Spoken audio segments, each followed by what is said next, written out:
As the weather seems to get hotter and hotter every year, understanding what happens when your body overheats has gone from being just good to know information to an absolutely critical life skill. So, in the next few minutes, we're going to break down exactly what you need to know. All right, let's just jump right into the big one, because this is the question that gets most people confused. We hear these two terms thrown around all the time, right? But the difference between them is, well, it's literally the difference between having a really bad day and a full-blown life-threatening emergency. Stick with me, and I promise you'll know exactly how to tell them apart. So before we get into what goes wrong, we have to understand how it's all supposed to work in the first place. The best way to think about heat illness isn't as one single thing, but as a spectrum, a sliding scale of problems that pop up when our body's internal thermostat starts to break down. Now, that internal thermostat has a fancy name: thermoregulation. It's basically your body's own personal air conditioning system. It's always running in the background, making tiny adjustments to keep your temperature right where it needs to be. Heat-related illness is really just what happens when that system gets completely overwhelmed and just can't keep up anymore. And look, this system isn't foolproof for everyone. Some people are just more vulnerable. You see this all the time with athletes who are pushing their bodies to the absolute limit, or with young kids and the elderly, whose bodies just can't regulate temperature quite as well. But honestly, it can happen to anyone who's stuck in extreme heat for too long without a chance to cool down. So where does this all start? Well, the first stop on this spectrum, the body's first little alarm bell, is something you've probably heard of, maybe even felt before: heat cramps. Okay, so with heat cramps, the number one thing to notice is that even though you're getting these really painful muscle spasms, which is a super clear sign your body is stressed from the heat and losing fluid, your core temperature is still normal. At this point, your internal thermostat is working overtime, but it's still holding the line. But what happens if you ignore those cramps and just try to push through? Well, the situation escalates. Now we're moving into heat exhaustion. And this is the point where your body is seriously starting to lose the battle against the heat.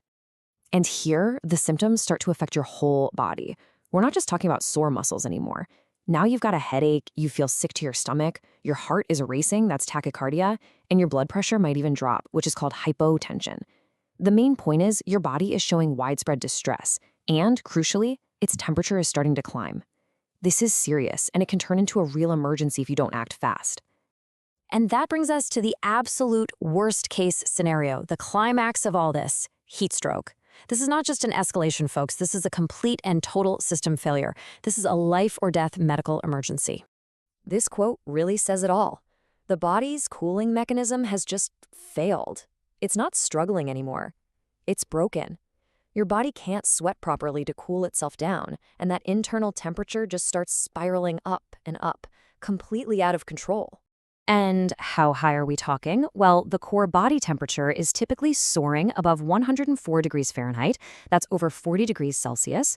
At that temperature, your internal organs can start to cook, leading to serious, permanent damage. But hey, you're probably not carrying a thermometer around. So if you remember only one thing from this whole explainer, make it this: the number one sign that separates heat exhaustion from a life-threatening heat stroke is altered mental status. That means confusion, agitation, maybe they're not making sense, they have slurred speech, or they even passed out. That is the definitive red line. So let's just quickly put it all together. With heat cramps, your temperature is normal and you're thinking clearly. With heat exhaustion, your temperature is up, but you're still mentally okay. But with heat stroke, everything crosses into the danger zone. A sky-high temperature and, most importantly, they are confused or unconscious. That is the key difference you need to be able to spot. Okay, so we know the danger signs, we know how bad it can get. Now for the most important part of all: what on earth do we do about it?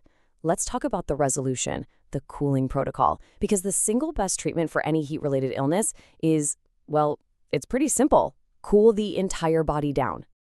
The first aid here is really simple to remember. Step 1, get them out of the heat immediately. Move them into the shade, into a car with AC, whatever it takes.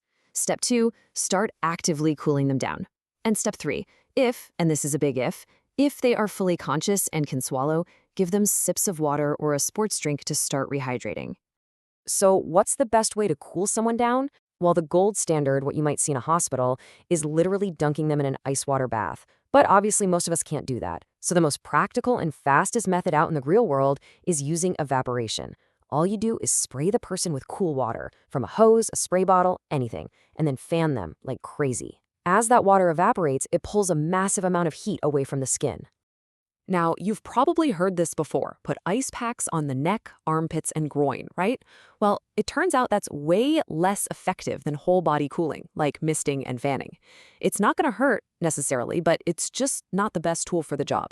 And if you do use ice packs, just keep an eye on their skin to make sure you're not causing any damage from the cold. And this is absolutely crucial for any severe case, especially if you even think it might be heat stroke or you see signs of shock like a weak, fast pulse. You need to call for emergency help immediately. Don't wait. Paramedics can do things like give IV fluids to get their body's volume back up quickly and safely, and that can be a true lifesaver. So there you have it. We've walked through the entire spectrum, from that first little warning sign all the way to a full-blown emergency, and most importantly, what to do about it. This isn't just random knowledge. It's a tool that could genuinely help you save a life one day, maybe even your own. So now that you know the signs, there's only one question left. Are you prepared to act?